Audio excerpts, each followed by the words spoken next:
Especiales de Convicción Radio. Son un real aporte para la comprensión de muchísimos temas relevantes de la religión. Presentamos Especiales de Convicción Radio. Convicción Radio. Catolicidad al 100%.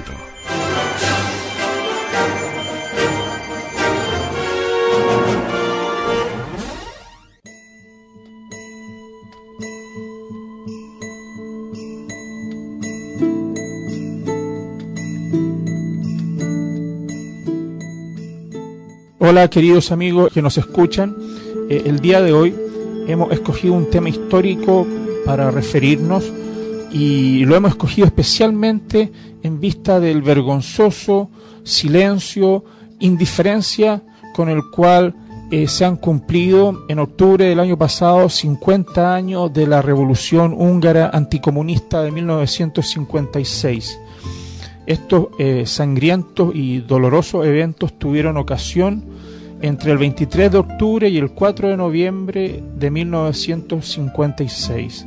Fueron aproximadamente 10 días en los cuales el pueblo húngaro tuvo por vez primera, después de tantos años, después de unos 11 años, un rayo de esperanza de poder liberarse del yugo soviético y de la tiranía comunista en la cual el país se encontraba sumida desde el año 49 y donde nos encontramos con los peores años de régimen estalinista. Para tener una cabal comprensión de la época a la que nos estamos refiriendo, debemos hacer un poquito de historia hacia atrás.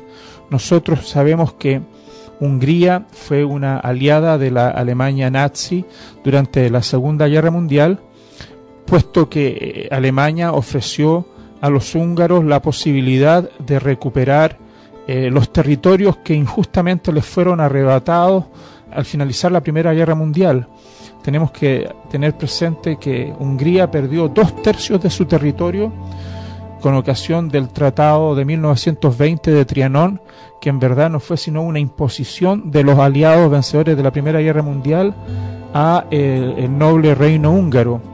La mayor parte del territorio perdido correspondió a lo que es Transilvania, que hasta el día de hoy sigue en poder de Rumania.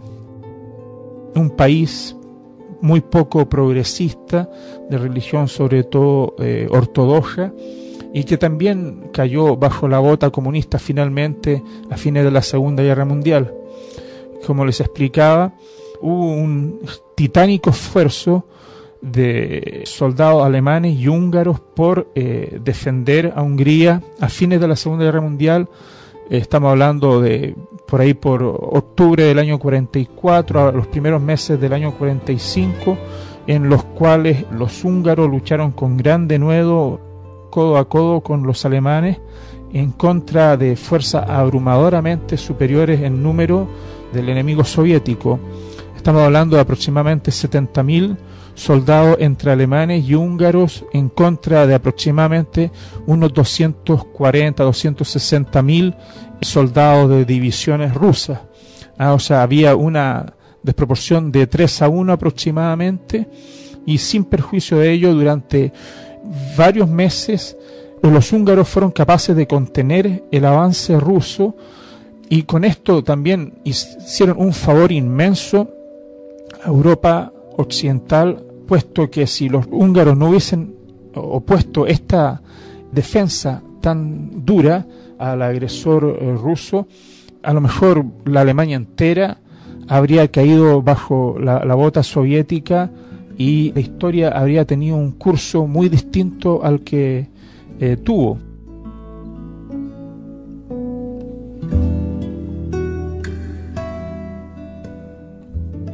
Hay que ver en esto también que el pueblo húngaro, los soldados húngaros, estaban todos unidos en contra del invasor soviético, por cuanto sabían que era la lucha entre un país cristiano civilizado como era Hungría y un poder ateo, totalitario, que no conoce ni Dios ni ley.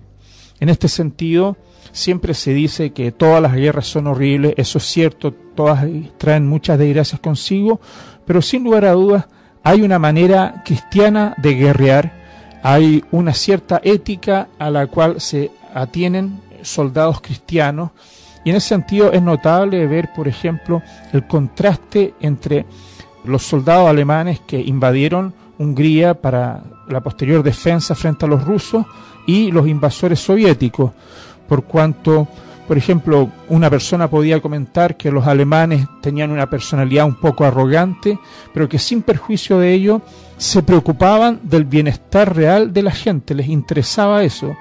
En cambio, en el caso de los rusos, había una política completa, deshumanizada, de destrucción de cuanto se les pusiera por delante, y en ese sentido son notables algunas descripciones, algunos relatos como los que aparecen en las memorias del cardenal Mindszenty.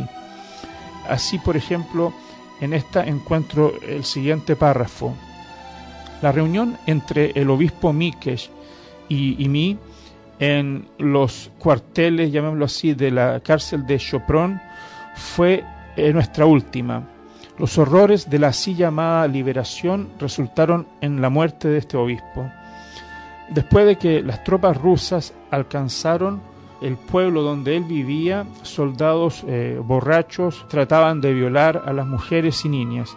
El obispo escuchó estos gritos y socorros y salió de su casa para ayudar a estas mujeres en esta terrible situación.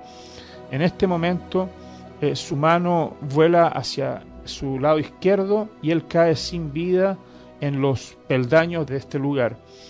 Su cuerpo fue colocado sobre una mesa en el comedor, y esa tarde los liberadores, entre comillas, entran a la casa y se apoderan del vino sacramental del sótano y arrastran a algunas chicas y beben y danzan allí durante toda la noche. En la ciudad de Győr, el obispo Apor, quien entre paréntesis fue beatificado hace pocos años por el Papa Juan Pablo II, fue otra víctima de las tropas. Mujeres y niñas aterrorizadas se habían ocultado en un refugio para ataques aéreos en su palacio episcopal, y cuando el obispo trató de mantener fuera a algunos intrusos, los soldados rusos lo balearon, y así podemos decir que el buen pastor dio su vida por sus ovejas.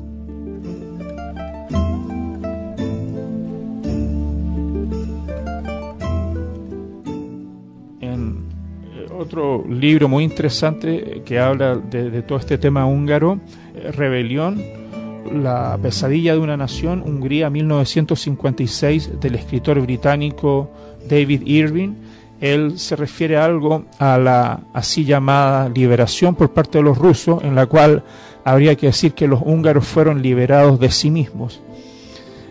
Dice este autor que las tropas rusas fueron el producto incultivado de las estepas.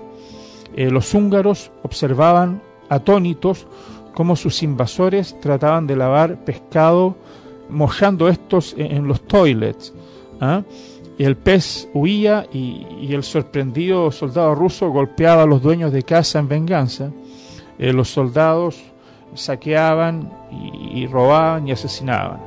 Para muchas de las bellas chicas húngaras, la primera frase en ruso de utilidad fue una que sus angustiados padres les enseñaron: he contraído sífilis y tuberculosis, comillas.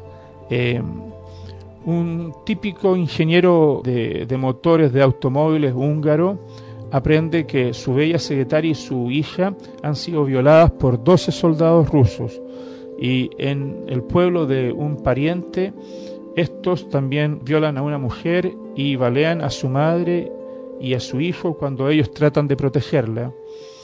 Este conocimiento personal de un hombre, de lo que Imre Nagy y otros comunistas con tanta soltura llamaban la liberación, hay que multiplicarlo por 1.000.000 de veces a través del país. Los trabajadores sombríamente bromeaban que su país ha conocido 3 grandes desastres: su derrota por los tártaros, su conquista por los turcos y su liberación por los rusos.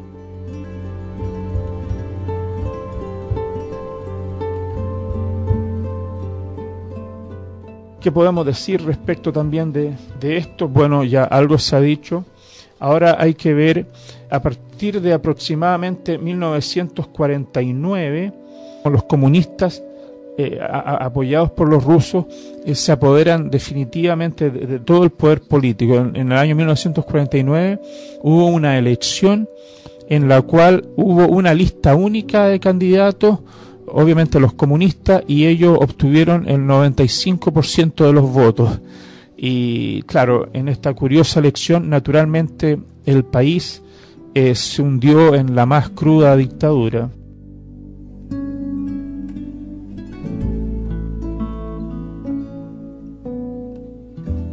Stalin dio el trabajo de colonizar Hungría a uno de los más perversos despotas del siglo XX, Matías Rákosi, un astuto, vengativo y venenoso jefe de los exiliados húngaros en Moscú. Nacido Matías Roth en marzo 9 de 1892, el hijo de un almacenero judío, él había estudiado banca en Budapest y había visitado parientes en Hamburgo y en Londres por una beca de estudios. Capturado por los rusos en la Primera Guerra Mundial, fue internado en Siberia, donde se hizo comunista y conoció personalmente a Lenin en Petrogrado en el año 1918. Lenin lo envió a Moscú, donde él devino un experto en la organización de células clandestinas, y posteriormente fue enviado de vuelta a Hungría el año 1919, donde otro judío, Bela Kun, estaba precisamente instalando un régimen comunista. El país no podría fácilmente olvidar los 133 días de la República Soviética de Bela Kun, organizadas pandillas de asesinos, de los cuales después Heydrich o Eichmann habrían estado orgullosos, recorrieron el país a las órdenes de Otto Korbin y Tibor Samueli, liquidando, entre comillas, contrarrevolucionarios sin juicio alguno. En el mismo año, Bela Kun y sus seguidores, sus secuaces, huyeron a Moscú, donde se dividieron en diferentes facciones, en fin. Finalmente, Bela Kun, sabemos, pereció en alguna de las purgas de Stalin en los años 30. Posteriormente, Rákosi regresó a Hungría, donde siguió haciendo activismo comunista. Fue arrestado por el almirante Horthy, quien liquidó al resto de los líderes comunistas, en lo que estos llegaron a hacer llamar el terror blanco, en oposición al terror rojo, llamémoslo así, que fue el que previamente ejercieron los comunistas en contra del pueblo húngaro. Ahora, desde que Bela Kun y todos sus secuaces habían sido judíos, el pogrom tuvo, sin lugar a dudas, ciertos tonos antisemitas. Así comienza esta colorida carrera de Rákosi en el exilio. Él viajó ampliamente como secretario del Comité Comunista, una posición que le dio un poder innegable, pero él era un tipo con el tacto de un carnicero kosher, y después de caer en desgracia con su jefe Zinoviev, el Comintern lo envió de vuelta a Hungría en diciembre del año 24 con las instrucciones de reconstruir el alicaído Partido Comunista en esa época clandestino. 9 meses después es de nuevo arrestado y sumariamente sentenciado a muerte, pero después de una serie de protestas internacionales su sentencia fue conmutada a 8 años en prisión. Años después, Rákosi volvería en un tanque soviético a Hungría al ser esta invadida por los rusos, y volvería para, digamos, llevar a cabo una tremenda venganza en contra del país que lo había perseguido y lo había mantenido en prisión durante unos 16 años.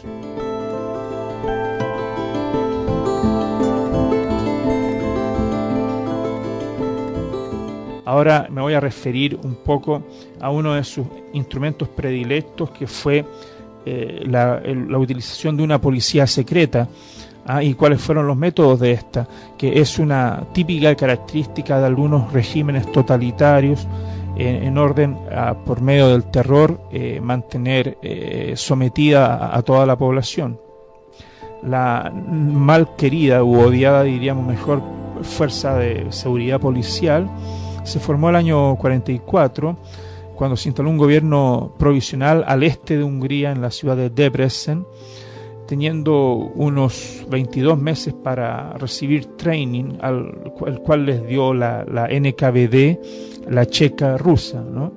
El jefe de esta fuerza, desde su inicio, fue un ex comunista clandestino, digo ex no comunista, pero digamos ex clandestino comunista, Gábor Péter, un ex aprendiz de sastre, un hombre de unos 40 años, y este señor, su nombre original, Benjamin Auschwitz, nació en el este de Hungría y llegó a convertirse en uno de los más celosos terroristas de Stalin, un tipo que fue a menudo encantador y siempre cruel. Gábor Péter requirió que la AVO, que fue el nombre, la sigla AVO, con la que se llamó la policía comunista, él requirió que fuera llenada en el nivel de oficiales primariamente por judíos. Muchos de ellos fueron ciudadanos nacidos en Hungría y la mayor parte fueron entrenados por la NKVD, la propia policía secreta de Stalin. Permanentemente oficiales de la NKVD estaban a la mano para advertir a los que se iniciaban en cada nivel acerca de cómo operar. Eventualmente cada cuartel de la policía húngara tendría su sección de la policía secreta, de la AVO, y también estarían agregados a cada batallón del ejército. Péter tomó sus órdenes directamente de un teniente general, Teodoro Bielkin, que era un sadista jefe de la NKVD, que tenía su cuartel general entre las fuerzas de seguridad acuarteladas en las afueras de Viena, hasta que la lengua de Stalin, con su pasión antisemita, lo despachó en los años 50.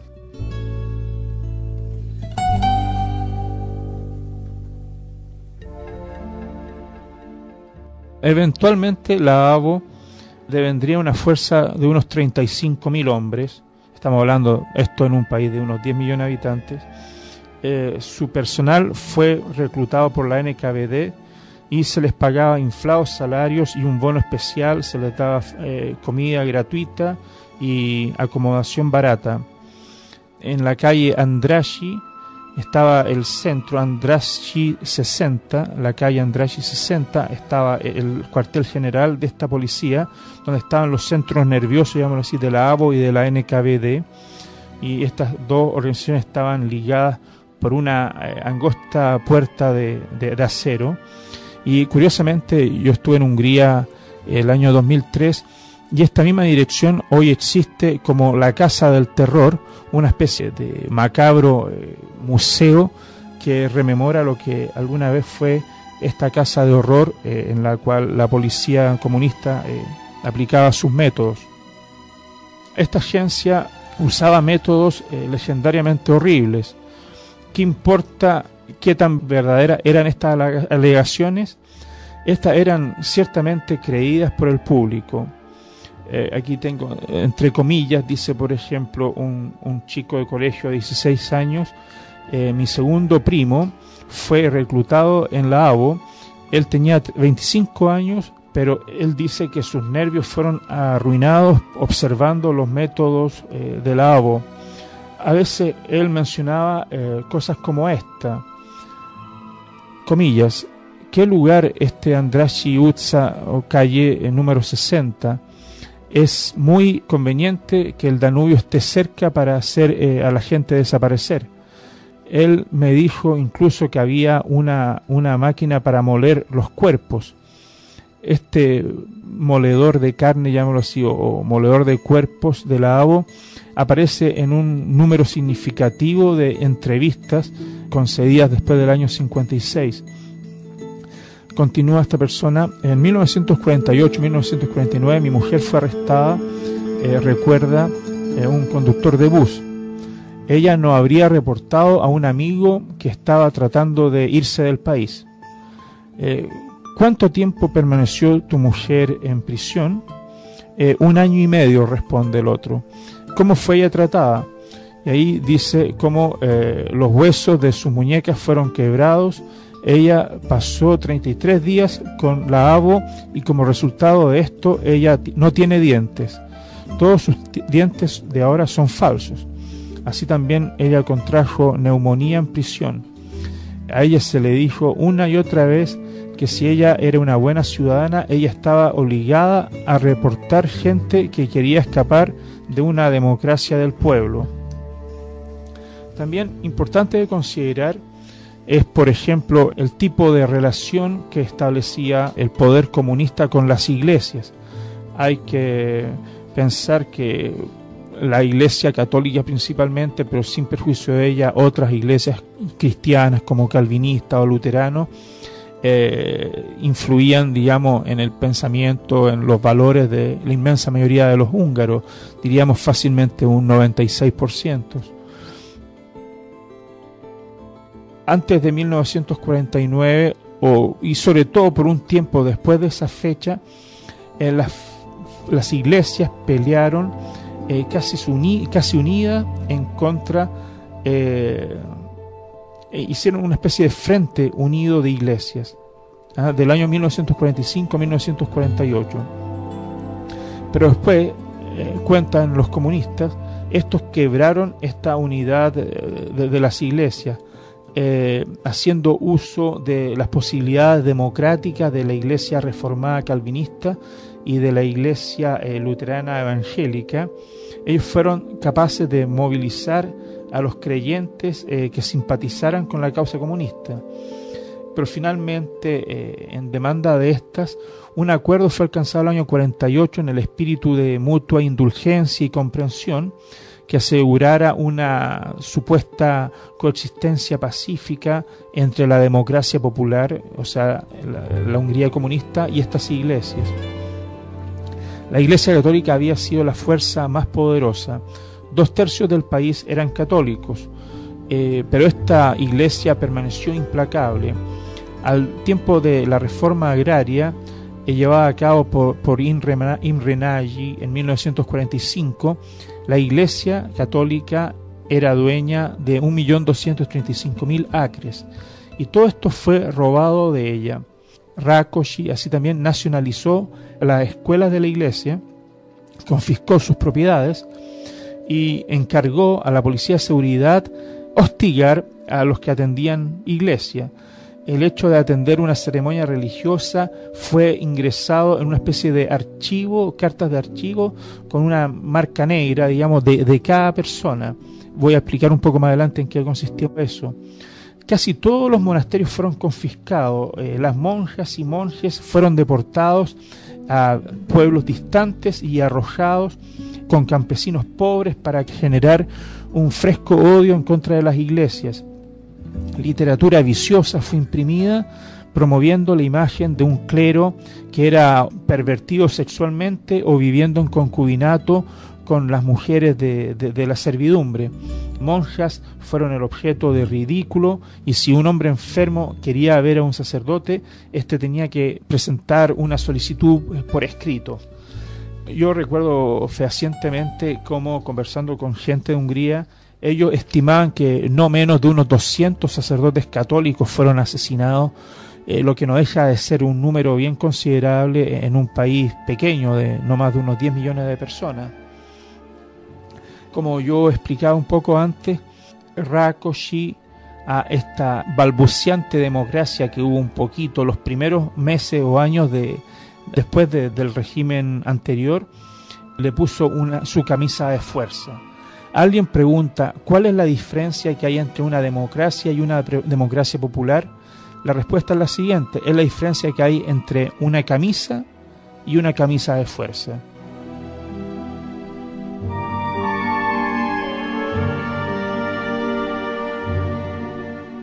después de una broma de elección en la cual ellos eran los únicos candidatos, el país en el año 1949 cayó en una cruda dictadura comunista.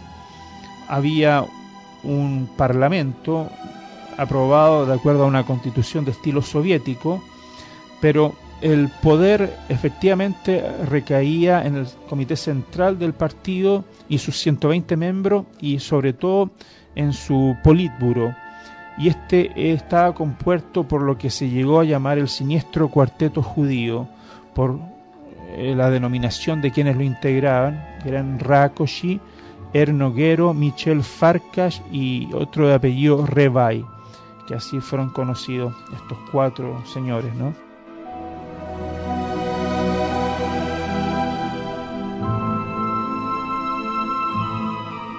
Es mucho lo que se podría decir en cuanto a lo que era la vida cotidiana en un país comunista. Tampoco nos podemos extender tanto, pero me voy a referir a algunos aspectos, ¿no? Bajo el nuevo régimen, los trabajadores industriales se encontraron a sí mismos reducidos a esclavos. Ellos fueron dados normas de trabajo que ellos nunca podrían cumplir. Desde el momento en que el salario no alcanzaba para una familia, las mujeres se vieron forzadas a ingresar masivamente al mundo de las fábricas, y las familias ciertamente sintieron esto como un insulto personal. De esta manera, millones de personas fueron sintiéndose alienadas por estos hombres regresados desde Moscú, y un murmullo silencioso comienza. Alguien pregunta, entre comillas, ¿cuál es la diferencia entre comunismo y esclavitud? La respuesta, fácil. Al momento de la esclavitud no había teléfono ni radio. Memorias llenas de amargos recuerdos persiguen a aquellos que huyeron en 1956, aproximadamente 200.000 personas que huyeron de Hungría con motivo de la rebelión del año 56. Pensemos en el caso de un chico de 14 años de los suburbios de Kobania, que aprendía a hacer uso de una máquina para hacer padrones. En el año 1950, una industria en la isla de Csepel, en el sur de Budapest, necesita trabajadores, así que él es pescado de donde estaba en su periodo de training y puesto en una línea de producción en cambio. Él pronto se encuentra con la verdad detrás de los eslóganes marxistas. La factoría o la industria tiene lo que se llama estajanovitas. Esto es trabajadores cogidos, digamos, de manera muy puntual, que son capaces de producir más que las normas que se les han fijado. Así se les ofrece grandes salarios si uno es capaz de superar las normas de lo que deben producir. Ahora, por medio de un esfuerzo sobrehumano, un trabajador era capaz de exceder estas normas, por ejemplo, en un 180%, pero la próxima semana él se encontraba que este 180% había llegado a ser su nueva norma. En esto el sistema comunista siempre estaba constantemente aumentando las normas, y los trabajadores eran como una especie de ratas en una rueda de molino, galopando todo el día. Cada peón en este gigantesco juego de poder tenía su propia calificación, la que iba marcada en una especie de dossier secreto. Bajo la regla, bajo el poder de Rákosi, tomó una terrible connotación la expresión cuadro, que tiene que ver un poco con orígenes teutónicos militares. En el caso comunista pasó a definir los orígenes de clase de una persona, y estos de alguna manera dirigían de manera inexorable todo su futuro, su elegibilidad para mejores empleos, para mejores salarios, o la duración que pudiera tener una sentencia a prisión. La población húngara entera devino obsesionada con este sistema de graduación, escrito en la parte superior de un dossier, de un archivo para cada persona, que iba desde la letra M para Munkacs, que viene a ser un trabajador, y la letra P por Parast, para lo que es un campesino. Serían los dos grupos más exaltados, digamos, los más elevados en este ranking de seres humanos, hasta terminar hacia abajo con los E con acento, que denotaban lo que es un Ertelmischeg, y Egiev es sin acento para el intelectual de quien ciertamente se desconfiaba. Nadie podía aspirar a una calificación mayor que ser un M1. Estos eran los hijos de mineros, de trabajadores del metal y de altos funcionarios del partido, o hijos de oficiales de la policía secreta, de la ABO.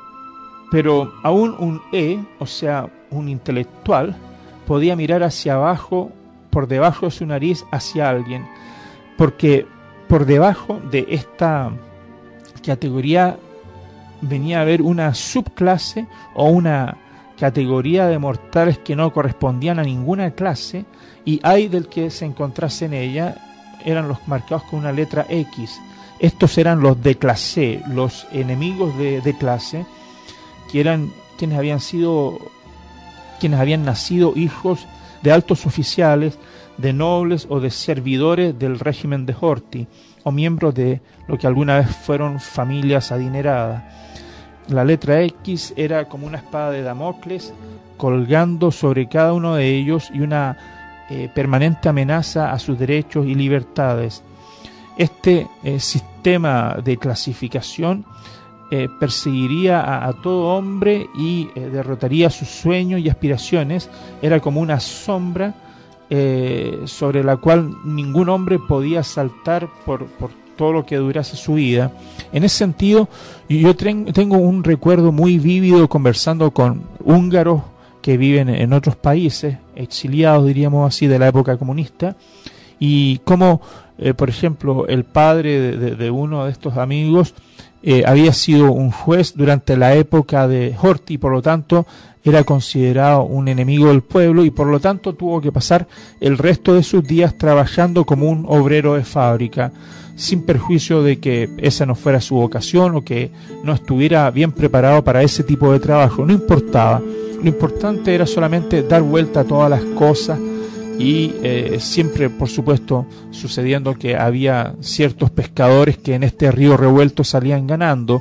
Ellos son los que constituyen la así llamada nomenclatura, o sea, la élite comunista, que siempre al final termina enriqueciéndose, y así ha sucedido, por ejemplo, en la misma Hungría, donde después del término oficial del comunismo, el país está en las manos de excomunistas, que son quienes se apoderaron de toda la riqueza del país, y ahora muchas veces han seguido enriqueciendo, vendiéndolas a vil precio, ahora que Hungría se incorporó al mercado europeo, a ricos capitalistas, financistas de Inglaterra, de Alemania, en fin, le han vendido a precio de huevo las riquezas más importantes del país. Ahora, volviendo a Hungría del año 56 y años previos, había difícilmente en Hungría una familia que no hubiera sido asustada por algún encuentro con la odiada ABO, con los odiados ABOs, estos tipos de la policía secreta. Pensemos, por ejemplo, en un granjero de Budapest que cría callampas, un hombre de unos 50 años, arrestado en abril del año 49, pronto después de su hija más joven. Ella fue pescada primero por error, cuando policías de la policía secreta saltaron en un vagón de tren en la ciudad de Győr, supuestamente porque estos muchachos estaban planeando escapar. En la prisión ellos tienen que permanecer durante toda la noche en agua helada hasta la cintura. Esto hasta que 3 días después esta chica, digamos, ya era demasiado enferma para ir a través de mayores interrogatorios.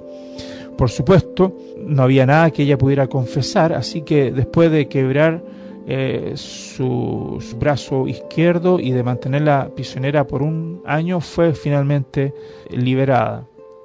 Pocos días después del arresto de ella fue arrestado su padre, igualmente inocente.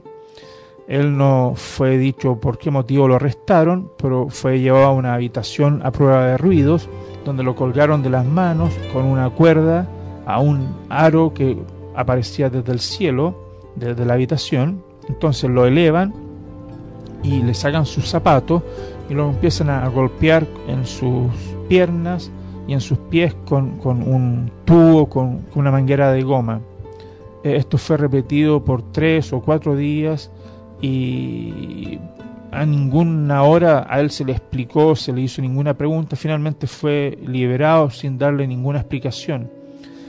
La policía secreta era una ley para sí misma. El país completo conocía o creía conocer de sus métodos. Algunas técnicas rumoreadas fueron probablemente verdaderas. El tubo de vidrio, un catéter insertado en el pene de un hombre a través del tracto urinario y después quebrado con un golpe de puño, figura entre las historias de muchos prisioneros. En fin, muchas cosas se pueden contar respecto, digamos, a todas las brutalidades que cometían con esta gente. No poder dormir, hambre, degradación, sucios insultos a la dignidad humana. El conocimiento de estar completamente a la merced de estos tipos no era suficiente. Ellos igualmente podían arrestar a sus mujeres o niños para atormentarlo enfrente de ellos. A veces escuchábamos gritos de mujeres y niños en habitaciones adyacentes. ¿Era todo esto un simulacro o era efectivo? Todavía no lo sabemos. Como otra forma de un insulto bovino a la dignidad humana, Rákosi comenzó por ahí por el año 51 la deportación de elementos que él consideraba burgueses u hostiles hacia ciudades del interior de Hungría. A las víctimas se les daba una notificación de acuerdo a las cuales en 24 horas tenían que abandonar sus hogares. Se les permitía una valija menor que la valija que puede transportar un pasajero de aerolínea y eran despachados a lugares sin interés, distantes de Hungría. Recordemos, por ejemplo, María Novak, una cantante de ópera de 31 años que testificaría en 1956. Comillas, el dueño del edificio de apartamento en que nosotros vivíamos estaba entre esos deportados. Su departamento tenía piezas como de museo de amoblado que fueron confiscadas. Él tenía 65 años y era incapaz de hacer ninguna clase de trabajo. Él murió un par de meses después en algún remoto lugar del país. Él había escrito a uno de sus amigos por un toilet de madera, diciendo que sin él no se sentía humano. Estas deportaciones crearon un clima de miedo, una pesadilla o frasnapok, usando la palabra húngara. En efecto, médicos desórdenes de todo tipo se esparcieron aún en la población aledaña que no estaba siendo afectada por estas prácticas. En fin, mis queridos oyentes, son muchas las cosas que podemos contar acerca del terror policial que se vivía en este país. Bueno, esto es lo que explica que el pueblo húngaro se haya rebelado, a pesar de que el Partido Comunista tenía el apoyo del poder soviético de un país de 200 millones de habitantes. Igual los húngaros quisieron correr el riesgo de luchar por su libertad, y ustedes pueden imaginar que esto fue algo hecho producto, llamémoslo así, un poco de la desesperación de tener que vivir en estas condiciones realmente de pesadilla, en las cuales realmente la vida se hace muy dura. Podemos sin lugar a dudas concluir que el comunismo es un sistema que se apodera del poder y ejerce un control ilimitado sobre la población, y está basado principalmente en dos herramientas que son complementarios entre sí, y son el terror y la mentira. Sin estos dos elementos esenciales al sistema comunista, este no tiene ninguna posibilidad de existir.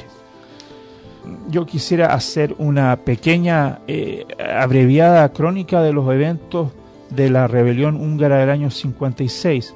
En febrero del año 56, el estalinismo fue condenado en el 20º Congreso del Partido Comunista en Moscú. Stalin había muerto, pero el pueblo húngaro estaba más preocupado entonces de su propio Stalin, aún vivo, que era el señor Rákosi.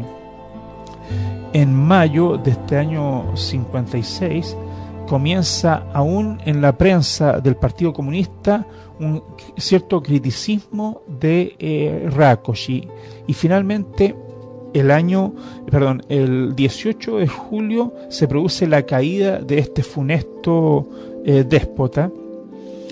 Poco después, el 6 de octubre, es rehabilitado y acordado un funeral de Estado a Laszlo Rajk, que era otro comunista, pero que fue ejecutado después de lo que se llama un juicio show, digamos, de una manera totalmente injusta. Ahora, unas 200.000 personas atendieron esta ceremonia y expresaron de manera muy clara su falta de satisfacción, su rabia con el régimen. El 13 de octubre, Imre Nagy, que había sido despedido del Partido Comunista en enero del año anterior, del año 55, fue readmitido. Después de esto vino un verdadero rayo de luz en todo lo que eran los satélites de la Unión Soviética. Sin embargo, nadie hubiera predicho que pocos días después iba a estallar una revolución. Se habrían reído de alguien que hubiera pensado que algo así pudiera haber pasado.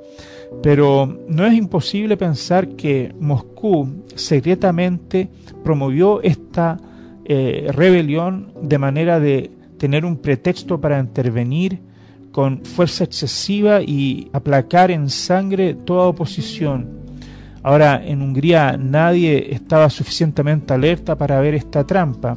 Efectivamente, aproximadamente unos 3.000 tanques rusos entraron en Budapest, y eso fue naturalmente a las finales el fin de toda oposición.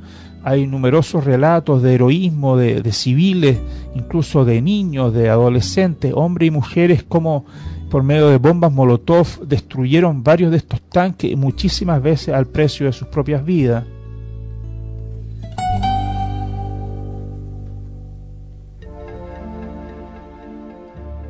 Quiero volver refiriéndome a algo un poco a lo que es el pueblo húngaro, repitiendo unas palabras que están en las memorias del cardenal Mincentis. Este dice: los húngaros nunca han sido un pueblo rebaño. Para ellos el individuo, la familia, el clan era siempre lo que contaba. Los húngaros estaban subyugados por Moscú y sus secuaces, como Rákosi, solo por la violencia y por la mentira. Pero el carácter de Hungría, su cristianidad, su ansia por libertad y su orgullo no estaban rotos por la opresión. Hungría fue compelida, eso es cierto, a aceptar la regla de Moscú, pero nada como un afecto, respeto o un afecto especial podía crecer ante tal situación. Los húngaros estaban meramente dispuestos a no mostrar su desagrado, porque en ese momento una resistencia abierta era imposible.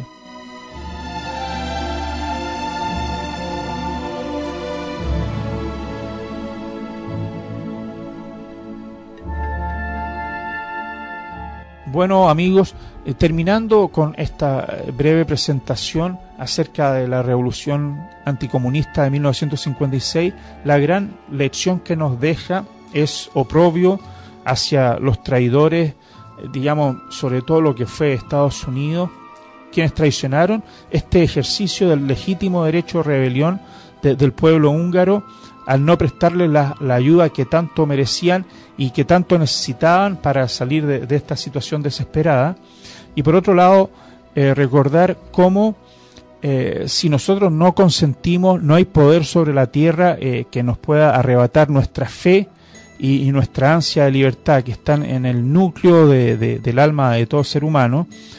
Y vaya también un homenaje para todos esos combatientes de la libertad que perdieron su vida. Aproximadamente unas 3.000 personas, unos 3.000 húngaros perdieron la vida en los combates, y no menos de unas 300 fueron ejecutadas, fueron ahorcadas por el régimen que continuó después manteniendo la sumisión a la Unión Soviética de János Kadar, que gobernó entre el año 56 y el año 89, año en el cual se derribaría oficialmente el comunismo no solo en la Unión Soviética, sino también en otros países como Hungría, año en que también este señor Kadar, este sátrapa, digamos, de la Unión Soviética, murió de un cáncer a la garganta, lo que no deja de ser una ironía que muera de un cáncer a la garganta un hombre que envió a cientos de personas a la horca por el solo delito de luchar por la independencia de su país.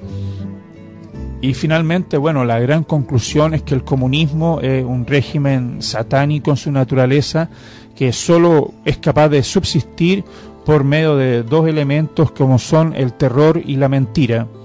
Y también ahí está, en la existencia que ha habido en la historia de este tipo de regímenes, está la legitimidad y aún más el deber de toda sociedad civilizada por conjurar cualquier peligro de amenaza comunista en sus sociedades si quieren conservar algún viso de legitimidad como orden político. Muchas gracias.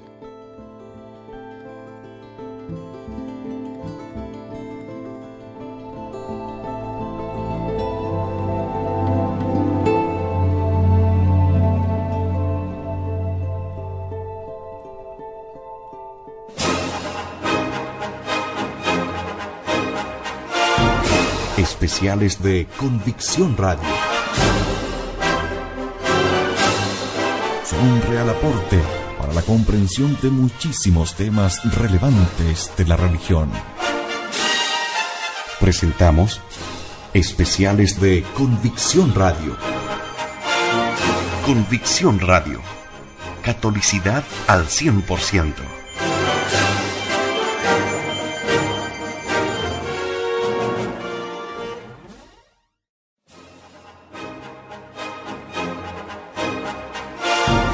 Especiales de Convicción Radio. Son un real aporte para la comprensión de muchísimos temas relevantes de la religión. Presentamos Especiales de Convicción Radio. Convicción Radio. Catolicidad al 100%.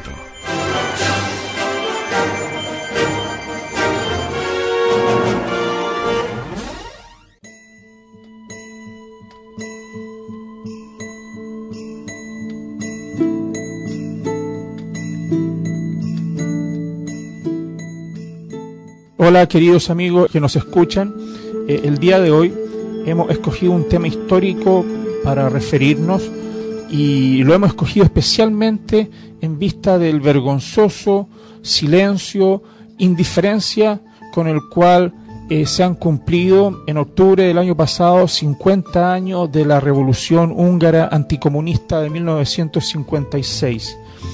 Esto Trianón, que en verdad no fue sino una imposición de los aliados vencedores de la Primera Guerra Mundial a el noble reino húngaro. La mayor parte del territorio perdido correspondió a lo que es Transilvania, que hasta el día de hoy sigue en poder de Rumania.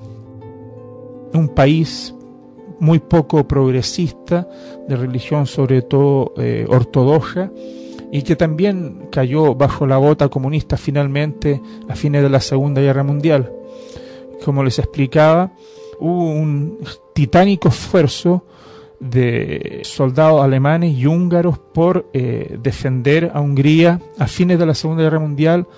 Estamos hablando de por ahí por octubre del año 44 a los primeros meses del año 45, en los cuales los húngaros lucharon con gran denuedo, codo a codo con los alemanes, en contra de fuerzas abrumadoramente superiores en número del enemigo soviético. Estamos hablando de aproximadamente 70.000 soldados entre alemanes y húngaros en contra de aproximadamente unos 240, 260.000 soldados.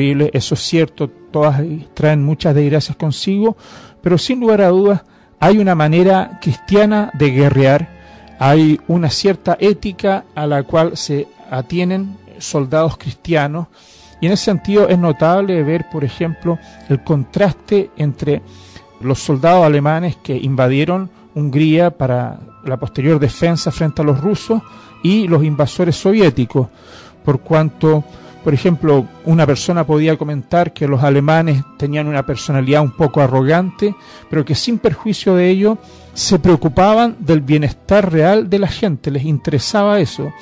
En cambio, en el caso de los rusos, había una política completa, deshumanizada, de destrucción de cuanto se les pusiera por delante, y en ese sentido son notables algunas descripciones, algunos relatos como los que aparecen en las memorias del cardenal Mindszenty. Así, por ejemplo, en esta encuentro el siguiente párrafo: la reunión entre el obispo Mikes y mí en los cuarteles, llamémoslo así, de la cárcel de Sopron, sangrientos y dolorosos eventos tuvieron ocasión entre el 23 de octubre y el 4 de noviembre de 1956. Fueron aproximadamente 10 días en los cuales el pueblo húngaro tuvo por vez primera, después de tantos años, después de unos 11 años, un rayo de esperanza de poder liberarse del yugo soviético y de la tiranía comunista en la cual el país se encontraba sumida desde el año 49, y donde nos encontramos con los peores años del régimen estalinista. Para tener una cabal comprensión de la época a la que nos estamos refiriendo, debemos hacer un poquito de historia hacia atrás. Nosotros sabemos que Hungría fue una aliada de la Alemania nazi durante la Segunda Guerra Mundial, puesto que Alemania ofreció a los húngaros la posibilidad de recuperar los territorios que injustamente les fueron arrebatados al finalizar la Primera Guerra Mundial. Tenemos que tener presente que Hungría perdió 2/3 de su territorio con ocasión del Tratado de 1920 de divisiones rusas. O sea, había una desproporción de 3-1 aproximadamente, y sin perjuicio de ello, durante varios meses los húngaros fueron capaces de contener el avance ruso, y con esto también hicieron un favor inmenso a Europa occidental, puesto que si los húngaros no hubiesen opuesto esta defensa tan dura al agresor ruso, a lo mejor la Alemania entera habría caído bajo la bota soviética, y la historia habría tenido un curso muy distinto al que tuvo.